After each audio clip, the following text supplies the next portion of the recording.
વિપક્ષનું કામ સરકારી યોજનાઓ કે બજેટને વખોડવાનું હોય છે. જો કે આ વખતે આ પરંપરા તૂટી છે. કેટલાક વિપક્ષોએ બજેટના ભારોભાર વખાણ કર્યા. આ પ્રશંસા બદલાતા રાજકીય સમીકરણો નીચાડી ખાય છે. ત્યારે કયા પક્ષે શું કહ્યું જોઈએ આ રિપોર્ટ. કેન્દ્રીય બજેટને ભાજપે જ્યાં સ્વાભાવિક રીતે જ આવકાર્યું છે, ત્યાં કોંગ્રેસ સહિતના વિપક્ષોએ બજેટને વખોડ્યું છે. કોંગ્રેસનું કહેવું છે કે બજેટમાં ખેડૂતો, યુવાનો અને મહિલાઓ માટે કંઈ નથી. કોંગ્રેસ સાંસદ અને લોકસભામાં નેતા વિપક્ષ રાહુલ ગાંધીએ બજેટને વખોડતા કહ્યું છે કે બુલેટના ઘા પર બેન્ડેડ.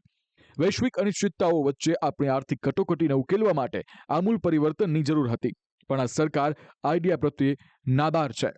તો આ તરફ આમ આદમી પાર્ટીએ પણ બજેટની ટીકામાં કોંગ્રેસનો સૂર પુરાવ્યો છે.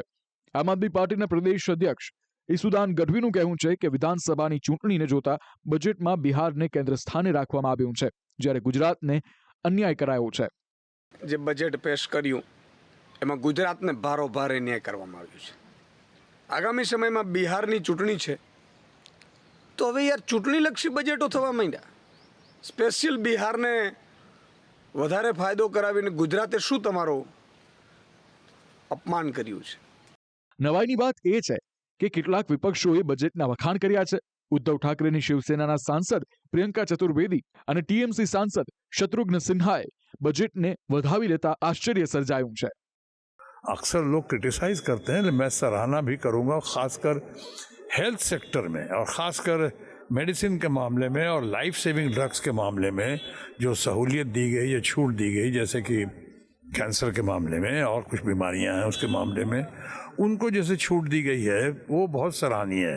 वहाँ हम और उम्मीद कर रहे हैं और मैं समझता हूँ आने वाले वक्त में और भी होगा. मैं कहूँगी ये मिडिल क्लास की सबसे बड़ी जीत है. ये 240 वोट पर आने की जीत है, क्योंकि जिस तरीके से पिछले 10 साल से मिडिल क्लास की यही मांग थी कि हम लोग सैलरी कमाते हैं, उससे ज़्यादा खर्चा हमारा टैक्स में चला जाता है, ना सेविंग होती है, ना इन्वेस्टमेंट होता है.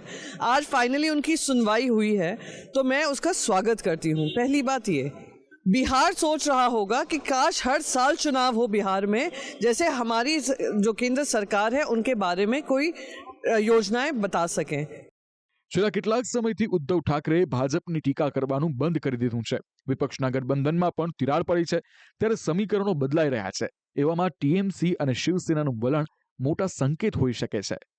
બ્યુરો રિપોર્ટ, સંદેશ ન્યૂઝ.